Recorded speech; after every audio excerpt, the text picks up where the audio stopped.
चलो भाई देखिए, आपने शायद ट्राई कर लिया होगा।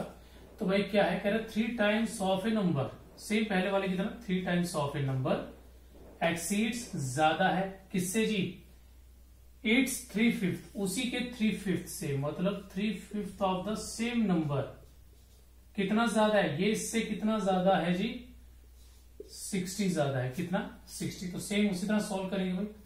एलसीएम कितना आ जाएगा, कुछ नहीं तो उसकी वन लगा लीजिए। एलसीएम आ गई हमारे पास 5, देन क्रॉस मल्टीप्लाई 5 को इससे किया ये आएगा 15n, इसको करेंगे तो ये 3n आएगा इक्वल्स टू 60। अब ये कितना आ जाएगा जी, ये आ जाएगा हमारे पास 12n। अब 12n है तो n जी यहां पे रहेगा और 300 डिवाइड बाय कितना आ जाएगा 12।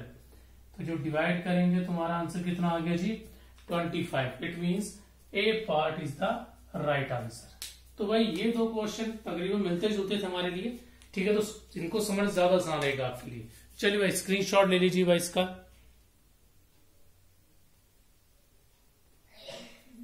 चलो भाई देखिए जरा नेक्स्ट क्वेश्चन क्या हमारे पास। तो भाई नेक्स्ट क्वेश्चन है जी यूनिट प्लेस डिजिट इन, कह रहे जी अगर इसको सॉल्व किया जाए तो हमारा यूनिट प्लेस डिजिट क्या बनेगा। तो भाई जिन लोगों ने यूनिट प्लेस वाली वीडियोस देखी है भाई, तो उनके लिए भाई क्वेश्चन बिल्कुल सिंपल है, उसे देखकर ही विद इन 5 या 10 सेकंड के अंदर आंसर बता देंगे। तो भाई जिन्होंने नहीं देखा अभी, तो प्लीज भाई पहले वो यूनिट प्लेस डिजिट वाला कंसेप्ट देख लीजिए, उसके बाद ये क्वेश्चन आपके लिए आसान होगा करने के लिए।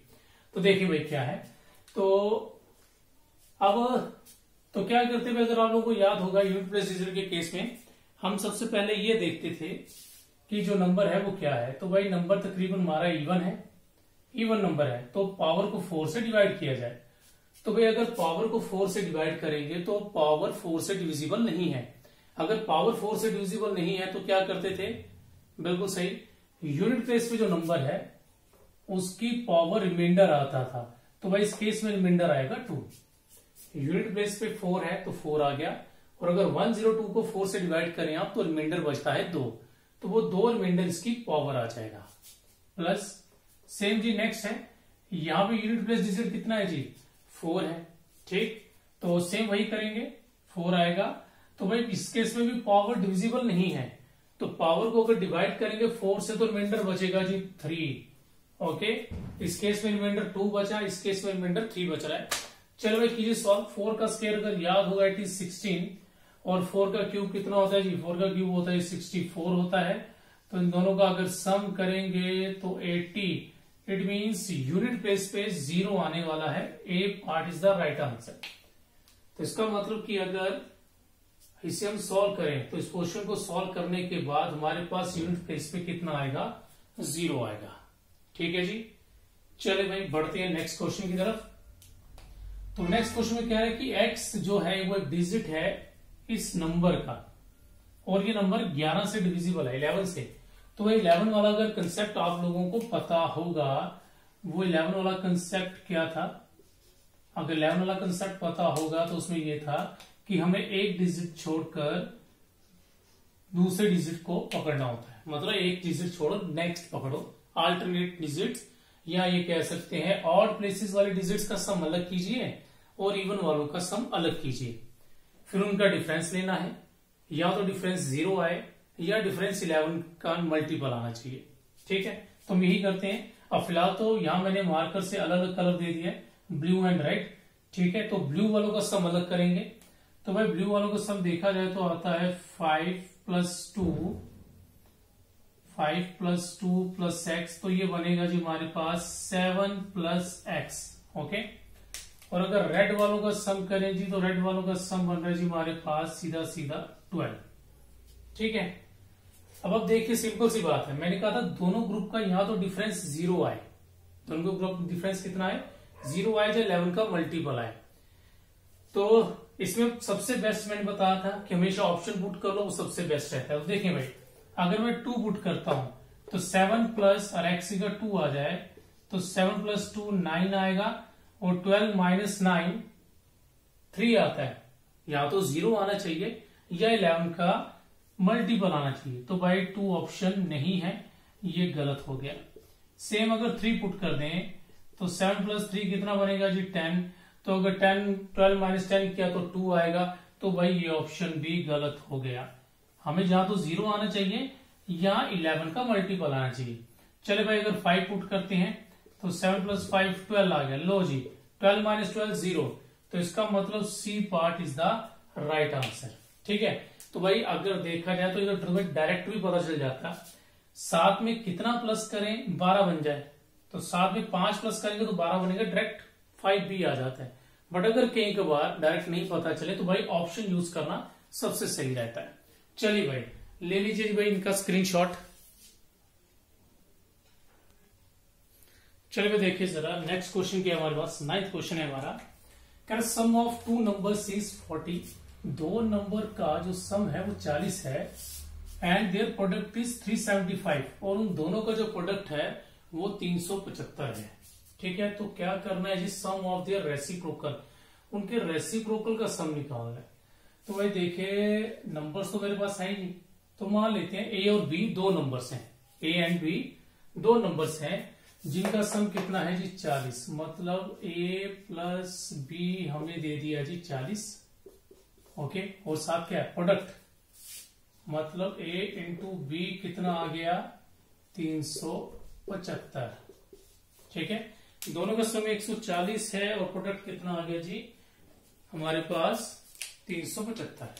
अब क्या है जी, सम ऑफ देयर रेसिप्रोकल्स, रेसिप्रोकल्स का सम यानी कि उल्टा करें, उनको उल्टा करें, उनका सम करें, यानी कि इस तरह से 1/a प्लस 1/b, हमें वो ये निकालने को बोल रहा है। तो चलिए भाई, अच्छा भाई ना ए पता ना बी पता है, तो हमें अब मुझे एलसीएम लेना है। तो भाई जो पहले आपको एक कंसेप्ट बताया था पिछले क्वेश्चन मैंने, कि जब एलसीएम लेना पड़े नहीं पता हो तो इनको आपस में मल्टीप्लाई कीजिए, A into B, okay, then cross B ऊपर ए इधर एंड बी प्लस ए। तो लीजिए ये हमारे पास रिजल्ट आ गया कुछ इस तरह से। ठीक है, दोनों नंबर का जो रेसिप्रोकल तो उनका सम b प्लस ए अपॉन ए इंटू बी आ रहा है। तो ध्यान से देखें जरा यहां पर 1/a plus 1/b by B plus A, भाई बी प्लस ए बोलूं या ए प्लस बी बोलूं, बात तो एक ही है, 3 + 4 एंड 4 + 3 सेम आता है। तो b प्लस ए का मतलब a प्लस बी कितना है जी 40 दिया है, अपॉन ए इंटू बी, ए इंटू बी 375, 375। तो भाई ये दोनों अगर ध्यान से देखें दोनों किससे कट रहे हैं 5 से, 5 8 जा एंड 5 75 जा, तो इसका आंसर आ गया जी 8/75, 8/75। तो जी A part is the right answer, A part सही आंसर है जी हमारे पास।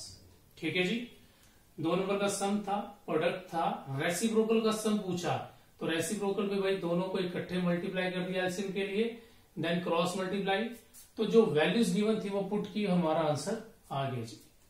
ठीक है जी, चलिए भाई नेक्स्ट क्वेश्चन देखिए हमारे पास क्या है।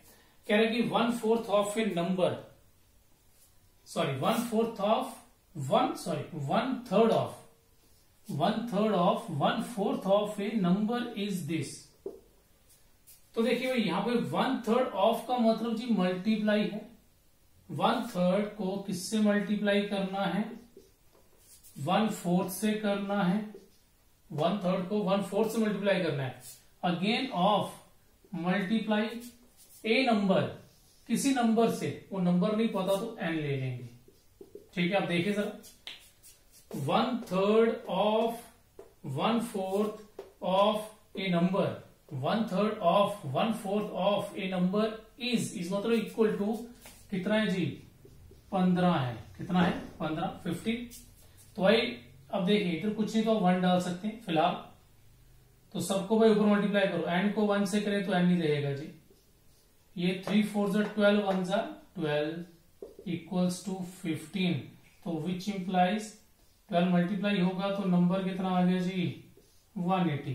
तो जी हमारा नंबर 180 आ गया। ओके, तो लेकिन वो शायद हमें कुछ और बोल रहा है, कह रहा है देन फाइंड इट्स, क्या निकालना है जी 3/10, उसका 3/10 हिस्सा कितना होगा।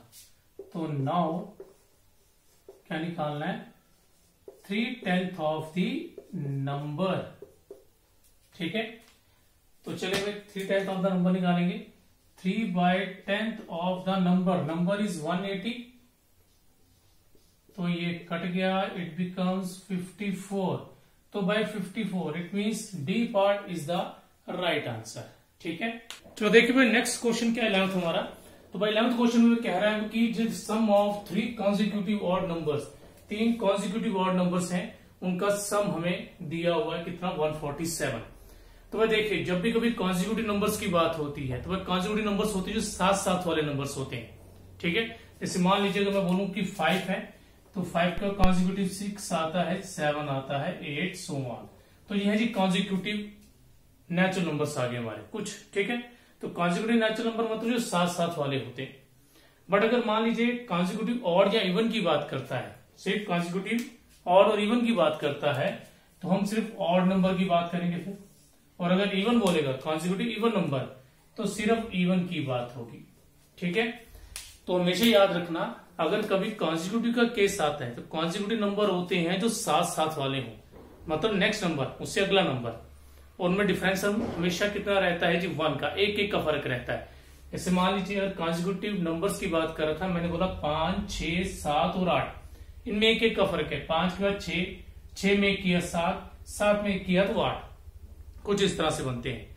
लेकिन अगर ऑड या इवन की बात करें, ऑड या इवन की बात करें, जैसे मान लीजिए मैं ऑड नंबर लेता हूं 3, तो 3 के बाद लूंगा 5, उसके बाद लूंगा 7, उसके बाद लूंगा 9। और इसमें अगर आप डिफरेंस देखेंगे तो हर भाई 2-2 का डिफरेंस है, 2-2 बढ़ता जाएगा। अगर पहला 3 है तो अगला 3 + 2, 5 है तो 5 + 2, 7 है तो 7 + 2, कुछ इस तरह से। और अगर इवन की बात करता हूं तो 4, 6, 8, 10, तो इसमें भी सेम वही है, 4 है तो 4 + 2, 6 है तो 6 + 2, 8 है तो 8 + 2। तो भाई इस कंसेप्ट को याद रखिएगा, बहुत काम आएगा। तो जब कभी हमें कॉन्जिक्यूटिव सम बोला हो, ठीक है, तो इट मीन समझ जाओ कि वो साथ साथ आने वाले नंबर्स की बात कर रहा है। वो कॉन्जिक्यूटिव नेचुरल नंबर हो सकते हैं, कॉन्जिक्यूटिव ऑड नंबर हो सकते हैं, कॉन्जिक्यूटिव इवन नंबर हो सकते हैं, दोनों केसेस में कुछ भी हो सकता है वो। तो देखिए भाई जरा अब इस क्वेश्चन को हम किस तरह से करेंगे जरा। तो इस क्वेश्चन में बोल रहा है कि 3 कॉन्जिक्यूटिव ऑड नंबर है जिनका सम कितना है हमारे पास, जिनका सम है 147। ठीक है, इनका सम कितना है, 147 है। तो एक काम करते हैं हम यहां पर, तो नंबर ले लेते हैं जरा। अच्छा मान लेते जी, अगर मान लो पहला कॉन्जिक्यूटिव नंबर x है, ठीक है, तो अगला क्या होगा जी, अगला इससे एक ज्यादा होगा, अभी पीछे की हमने बात। और कॉन्जिक्यूटिव सॉरी यहाँ पे ऑड नंबर क्या है, तो भाई कॉन्जिक्यूटिव ऑड नंबर या इवन नंबर के केस में क्या होता है, हमें 2 ज्यादा लेने पड़ते हैं। ठीक है, अगर सिंपल कॉन्जिक्यूटिव नंबर्स हो तो एक बढ़ाना होता है, कॉन्जिक्यूटिव ऑड या इवन आ जाए तो 2-2 बढ़ाने होते हैं। बस शॉर्ट में ये याद रखो, अगर सिंपल कॉन्जिक्यूटिव नंबर बोल रहे हैं तो एक बढ़ाते जाइए, ऑड इवन बोलेगा तो 2-2 बढ़ाते जाएंगे। तो यहाँ पे ऑड नंबर की बात करें तो पहला नंबर अगर x है तो अगला होगा जी x + 2, और उससे अगला क्या होगा जी x + 4। तो उसने बोला है जी इनका क्या लेना है आपको, इनका सम लेना है। क्या लेना है जी, इनका सम। और ये सम किसके इक्वल है, 147। तो ये सम 147 बनेगा जी। ठीक है जी, तो देखिए जरा क्या आएगा। तो भाई x का x आ जाएगा, ये आ जाएगा जी x + 2 रहेगा हमारा, ये आ गया जी x + 4 = 147। तो भाई सबसे पहले जो x वाले नंबर्स हैं उनको प्लस कर लेते हैं, 1, 2 और 3। तो x बन गए जी 3 हमारे पास। इन दोनों को प्लस कीजिए, कितना बन जाएगा जी, ये बन जाएगा जी 6 बन जाएगा 147। अब 6 वहां जाके क्या हो जाएगा जी, माइनस हो जाएगा 147 - 6 कितना आ गया जी, ये आ गया हमारा 141। तो देयरफॉर x कितना आएगा, 141/3। तो ये आ गया जी हमारे पास कितना, 47। ठीक है, x हमारा कितना आ गया, 47 आ गया। लेकिन क्वेश्चन उसने क्या बोला, फाइंड द मिडल नंबर, बीच वाला नंबर निकालना है। देखो 3 नंबर थे, मतलब दूसरा नंबर निकालने की बात कर रहे हैं। वो दूसरा नंबर हमारे क्या है, x + 2 है। तो देयरफॉर मिडल नंबर हमारा क्या आएगा, x + 2, यानी कि 47 + 2 आएगा, इट इज 49। ठीक है जी, तो हमारा जो सही आंसर है वो 49 है। सॉरी भाई मैं ऑप्शन लिखना जरा भूल गया। ठीक है, तो जी ऑप्शन जो हमारे पास थे, इट इज 47, 48, 49। मैं ऑप्शन लिख देता हूं आपको, सॉरी मैं ऑप्शन लिखना भूल गया। It is 46, 7, 48 and 49। ठीक है जी। तो उसके अकॉर्डिंग जो हमारा आंसर आया है वो क्या है जी, 49 है। ठीक है जी, ओके। तो भाई जल्दी से इसका स्क्रीनशॉट ले लीजिए।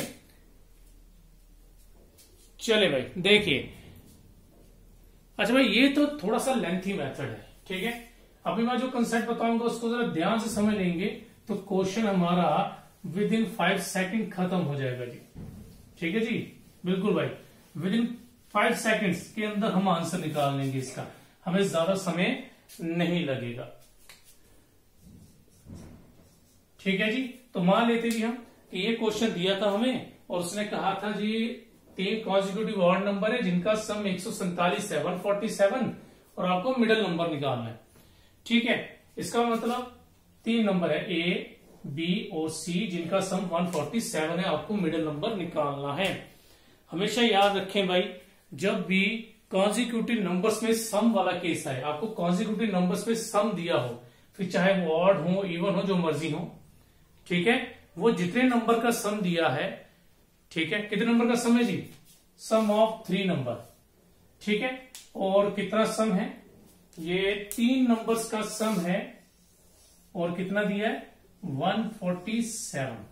तो आपको कुछ नहीं करना, मिडल नंबर हमेशा निकालने के लिए सम को जितने भी नंबर्स हैं उससे डिवाइड कर दीजिए, तो ये आ गया जी डायरेक्ट हमारा 49। लो जी, आंसर निकल गया हमारा। ठीक है, देखिए मैं कितना सिंपल था। ओके, तो जब कभी भी आपको कॉन्जिक्यूटिव नंबर्स का सम दे दिया जाए, ठीक है, फिर चाहे इवन हो ऑड हो, जैसे मर्जी हो, सिंपल नेचुरल नंबर हो, जितने नंबर का सम हो उसे क्या कीजिए, फिलहाल आप गिवन नंबर से डिवाइड करें, तो ज्यादातर केसेस में हमें हमारा डायरेक्ट नंबर मिल जाता है। ठीक है जी। तो भाई बढ़ते हैं फिर आगे नेक्स्ट क्वेश्चन की तरफ हमारा।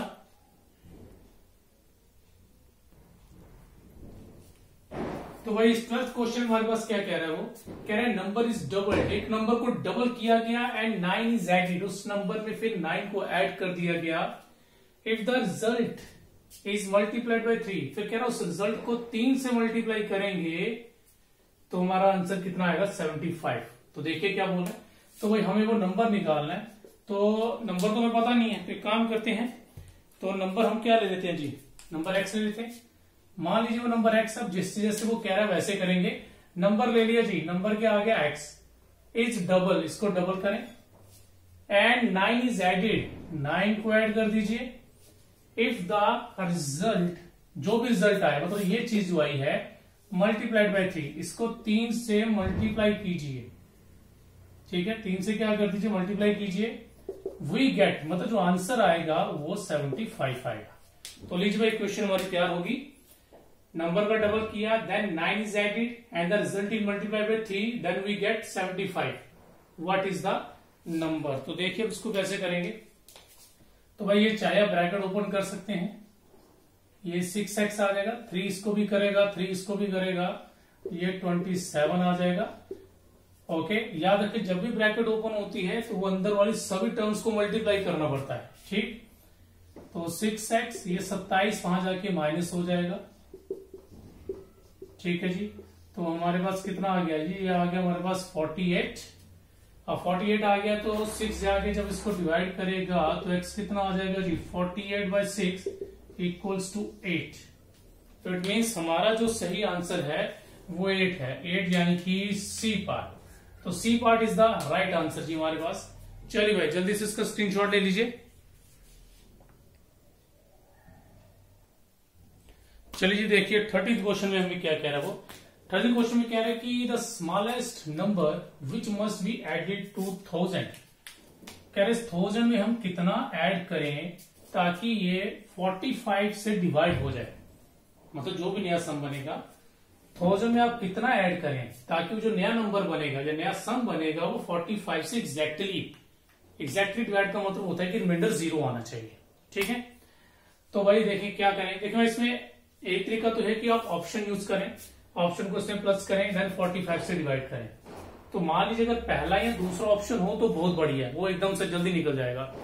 ठीक है, 10 से 20 सेकंड के अंदर। लेकिन मान लीजिए कि अगर फोर्थ ऑप्शन या थर्ड ऑप्शन हुआ फिर टाइम वेस्ट होता है, तो उसके लिए क्या करें, हम इसको सॉल्व करके करेंगे। पहला तरीका यही है कि आप ऑप्शन डाल के कर सकते हैं, लेकिन कई बार ऑप्शन डाल के सॉल्व करने में टाइम ज्यादा कंज्यूम होता है। ठीक, तो हम क्या करेंगे, डायरेक्ट 1000, देखिए हमें 1000 में कोई चीज ऐड करनी है। ठीक है, 1000 में कोई चीज ऐड करनी है जो क्या करे 45 से एग्जैक्टली डिविजिबल हो जाए। देन ऐड करने के बाद तो 45 2 जा होता है जी 90, ये बच गया 10, 0 उतारेंगे, 45 2 जा कितना हो गया 90, आ गया जी 10। ठीक है, तो उसने पूछा था नंबर क्या ऐड किया जाए, तो भाई इसे निकालने के लिए तरीका देखिए क्या होता है। जब भी इस टाइप का क्वेश्चन आए कि गिवन नंबर में हम कितना ऐड करें कि वो अदर नंबर से डिवाइड हो जाए, तो ध्यान से देखिए, नंबर मस्ट बी एडेड, वो कैसे निकालना होता है। तो भाई जिससे आप डिवाइड कर रहे हैं ना, उसमें से जो रिमाइंडर आया है उसको माइनस कर दीजिए। मतलब 45 में से 10 माइनस कर देंगे, कितना आ गया 35, तो 35 इज द राइट आंसर। तो ए पार्ट ही जी हमारा आंसर आ गया। तो अगर आप इसको ऑप्शन यूज करके करते तब भी जल्दी निकल जाता। तो इसको भाई ध्यान समझना, इसमें दो तरह के क्वेश्चन रहते हैं। या तो पूछते हैं कि गिवन नंबर में हम कितना ऐड करें वो अदर नंबर से डिवाइड हो जाए, या फिर सब्ट्रैक्ट कितना करें, गिवन नंबर से सब्ट्रैक्ट कितना करें वो गिवन नंबर से डिवाइड हो जाए। ठीक, फिलहाल तो ये ऐड वाला क्वेश्चन था, तो ऐड वाले में हमने क्या किया, देखो भाई सबसे डिवाइड करें, और जब भी आपको पता करना है कि इस नंबर में कितना ऐड करें ताकि 45 से डिवाइड हो जाए, तो आप क्या करेंगे, जिससे आप डिवाइड कर रहे हैं उसमें से रिमाइंडर को माइनस कर दें। जैसे 45 से डिवाइड कर रहे थे, डिवाइजर में से रिमाइंडर को कर दिया माइनस, तो आपको पता चल गया हम नंबर क्या ऐड करने वाले हैं। ठीक है जी, तो इसका स्क्रीनशॉट ले लो, फिर मैं आपको बताता हूं कि सपोज करो कि अगर उसने पूछा होता सब्ट्रैक्ट क्या करें तो हम क्या करते हैं। मैं इसी क्वेश्चन में बता देता हूं आपको। चलिए जल्दी से स्क्रीनशॉट ले लीजिए। चलिए भाई देखिए, अच्छा मान लीजिए जब ऐड की जगह उसने क्या लिखा होता, मस्ट बी सब्ट्रैक्ट लिखा होता, मस्ट बी सब्ट्रैक्ट फ्रॉम, कि 1000 से सब्ट्रैक्ट क्या करें ताकि 45 से क्या हो जाए डिवाइड हो जाए। ठीक है जी, सब्ट्रैक्ट क्या करें, तो फिर देखिए हमारा आंसर क्या आता है। तो भाई याद रखिएगा, अगर तो सब्ट्रैक्ट वाला केस आएगा, कौन सा केस आता है सब्ट्रैक्ट वाला, ऐड वाले का कंसेप्ट में बता चुका हूं आपको। सब्ट्रैक्ट वाला आ गया तो सब्ट्रैक्ट वाले का मतलब होता है इसमें कोई चीज फालतू है वो बाहर निकाल दो, एक्स्ट्रा है तो वो हमेशा रिमाइंडर ही होता है। क्या होता है जी, रिमाइंडर। तो इसका मतलब अगर सब्ट्रैक्ट पूछा होता तो नंबर में से सब्ट्रैक्ट आता जी रिमाइंडर, यानी कि 10, तो फिर उस केस में हमारा आंसर डी होता। ठीक है जी, मेरे हिसाब से आपको क्लियर हो गया होगा। तो जब भी सब्ट्रैक्ट के लिए बोलेगा तो भाई जो रिमाइंडर होता है वही आंसर होता है, और अगर ऐड के लिए बोलता है तो डिवाइजर में से रिमाइंडर को माइनस कीजिए, जो भी आंसर आएगा वही ऐड करना होता है। ठीक है जी, और इसका भी आप स्क्रीनशॉट लेना चाहते हैं तो भाई ले सकते हैं।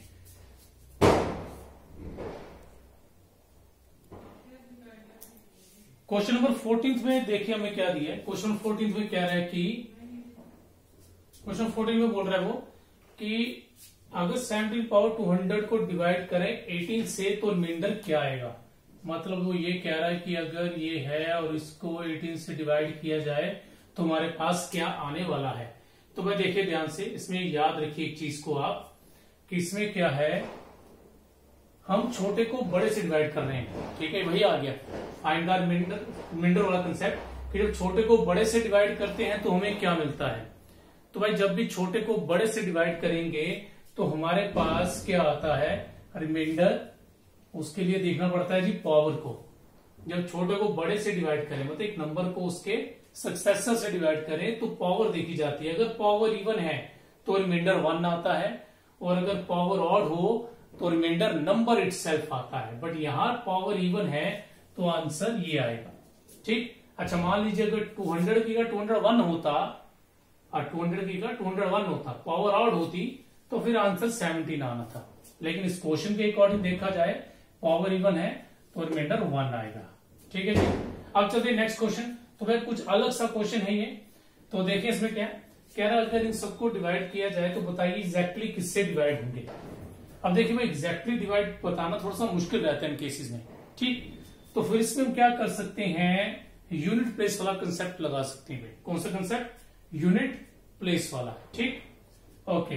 तो यूनिट प्लेस वाला कंसेप्ट अगर आप लोगों को याद होगा, उसमें क्या था जी हमारे पास, अगर आप थोड़ा सा याद करेंगे उसे, तो उसमें क्या था कि अगर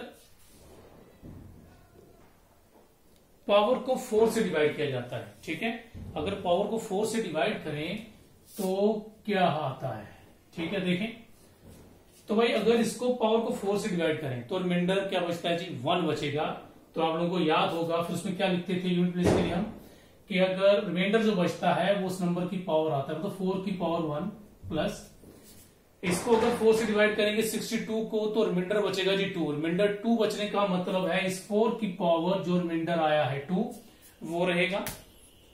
ठीक है जी। सेम नेक्स्ट इसको भी डिवाइड करेंगे तो रिमाइंडर आएगा जी 3। और अगर इस केस में डिवाइड करेंगे तो भाई ये पावर तो 4 से डिविजिबल है, तो इसका मतलब इस केस में यूनिट प्लेस पे 6 आने वाला है। यूनिट प्लेस पे क्या आएगा, 6। बाकी केसेस में पावर डिवाइड नहीं हुई, पावर को जब डिवाइड किया गया तो जो रिमाइंडर बचेगा वो जो बेस होगा उसकी पावर बन जाएगा। जैसे यहां रिमाइंडर 1 बचा तो 4 की पावर 1, यहां रिमाइंडर 2 बचा तो 4 की पावर 2, यहां रिमाइंडर 3 बचेगा तो 4 की पावर 3 आएगी। और अगर पावर 4 से डिविजिबल हो जाए और इवन नंबर हो तो यूनिट प्लेस पे 6 आता है। तो भाई 4 की पावर 1 करेंगे तो 4 मिलेगा, मतलब इस केस में यूनिट प्लेस पे 4 आने वाला है। 4 का स्क्वायर कितना होता है जी 16, लेकिन हम यूनिट प्लेस की बात हिसाब से चलेंगे तो 6 मिलेगा। 4 का क्यूब कितना आता है जी 64, इट मीन यूनिट प्लेस पे 4 है और ये आ गया जी 6। अगर इनको प्लस करें, अब देखें जरा ध्यान से, ये कितना बनेगा, ये बनेगा 10, मतलब इसके हिसाब से यूनिट प्लेस पे आपको 0 मिलने वाला है अगर इन दोनों को प्लस करें। और अगर इन दोनों को प्लस भी करें तो यूनिट प्लेस पे क्या मिलने वाला है जी 0। तो ओवरऑल देखा जाए तो हमें लास्ट में अगर ये पूरा क्वेश्चन सॉल्व कर ले हम तो यूनिट प्लेस पे हमें 0 मिलने वाला है। ठीक है, अब देखिए किस पे आपको गारंटी कि भाई उससे डिवाइड करेंगे तो जरूर होगा, तो वही गारंटी वाला नंबर तो इधर एक ही है, वो खुद 10 है। ठीक है, बाकियों के बारे में हम नहीं बता सकते कि वो इसको एग्जैक्टली डिवाइड करते होंगे कि नहीं करते होंगे, लेकिन अगर यूनिट प्लेस पे 0 आ रहा है तो यूनिट प्लेस पे जब भी 0 होता है तो दो नंबर तो 100% को डिवाइड करेंगे, एक तो 5 और एक 10, उसके अलावा और भी हैं। लेकिन हमारे गिवन ऑप्शन में सिर्फ 10 है हमारे पास, तो इसका मतलब 10 से ये नंबर जरूर डिविजिबल होगा। चलिए भाई जल्दी से स्क्रीनशॉट ले लीजिए इसका। चलिए जी नेक्स्ट क्वेश्चन हमारा क्या है, तो 16 क्वेश्चन में कह रहे हैं कि एक student was asked to find 5/6 of a number. एक नंबर का 5/6 निकालने के लिए कहा गया, लेकिन बाय मिस्टेक क्या हुआ, गलती से उसने क्या कर दिया जी, गलती से उसने उस नंबर का 5/16 निकाल दिया। कहा गया था जी 5/6 निकालो किसी नंबर का, ठीक है जी। एक्चुअल नंबर जो भी था, सॉरी एक्चुअल रिजल्ट जो चाहिए था वो था 5/6 ऑफ नंबर, लेकिन रॉन्ग रिजल्ट क्या निकला, गलती से क्या हो गया, ही फाइंड 5/16 ऑफ द नंबर। ठीक, उसे 5/6 निकालना था लेकिन वो गलती से 5/16 निकाल बैठा। ठीक है, तो जिसकी वजह से क्या हो गया जी, उसका आंसर 250 मोर आ गया जी। ठीक है, एक मिनट जरा, इससे कुछ गड़बड़ लग रही है मुझे, जरा एक मिनट, सॉरी क्वेश्चन में गड़बड़ क्या हो गई है कि यहां पर 16 है भाई, ठीक है, और यहां 6 आना चाहिए। ठीक है जी, हाँ अब ठीक है, क्योंकि देखे ना 5/16 तो काफी छोटा है, 5/6 इससे बड़ा है। ठीक है, सामने दिख रहा है, तो 5/16 मतलब 5/16 निकालना था किसी नंबर का और गलती से निकाल दीजिए 5/6, तो जिसकी वजह से जो हमारा आंसर था वो 250 ज्यादा आ गया। 250 ज्यादा आया, मतलब देखो जब भी कहा जाता है ना कि इतना आंसर उससे ज्यादा आ रहा है, इतना आंसर कम आ रहा है, वो उससे इतने साल बड़ा है, वो उससे इतने साल छोटा है, वो लेंथ इतनी ज्यादा है, इट मीन्स वो हमेशा दोनों के डिफरेंस लेके ही बताती कि दोनों का डिफरेंस है, तभी तो पता चलेगा कौन सी चीज ज्यादा है तो या कौन सी चीज क्या है, कम है, उसको कंपेयर किया जाता है। ठीक है, तो चलिए भाई। अच्छा भाई, हमारे पास अब एक्चुअल मान लेते जी नंबर हमारा x है अगर, तो 5/16x निकालना था, एक्चुअल रिजल्ट ये आना चाहिए था, लेकिन गलती से क्या हो गया, रॉन्ग रिजल्ट आ गया, तो वो क्या था 5/6 था। अब नया आंसर पुराने वाले से उसने क्या कहा, 5/6 जो है 5/16 से कितना ज्यादा है जी, 250। तो एक तरह से मैं कह सकता हूं ये वाला इससे इतना बड़ा है, मतलब दोनों का डिफरेंस 250 आएगा। ठीक है जी, यहां तक क्लियर है मेरे हिसाब से आपको। चलिए जी, अब इन दोनों का जी आपको क्या लेना है जी, एलसीएम लेना है। किस किस का, 6 और 16 का। तो भाई अगर इसका एलसीएम लेते हैं तो एलसीएम 48 आएगा। अब 6 8 सा होता है तो 8 5 सा 40x। देखिए एलसीएम आया 48, 6 8 सा 48, 8 को 5 से मल्टीप्लाई किया तो 40 आएगा। देन 16 कितने का भाई, 3 सा, तो 3 सा 48 होगा, 16 3 सा 3 5 सा कितना हो जाएगा, 15 हो जाएगा। और एक इसके इक्वल जी 250 के इक्वल रहेगा। देन भाई नीचे 48 रहेगा जी हमारा। अब 40x में से 15x गए तो ये आ जाएगा 25x इक्वल्स टू 250। ये वहां जाके जी रेसिप्रोकल हो जाएगा। Reciprocal means 250 into 48/25। तो 25 1 जा 10 जा, तो therefore the required answer is 480। तो जी हमारा जो सही आंसर है जी 480 आएगा। ठीक है जी।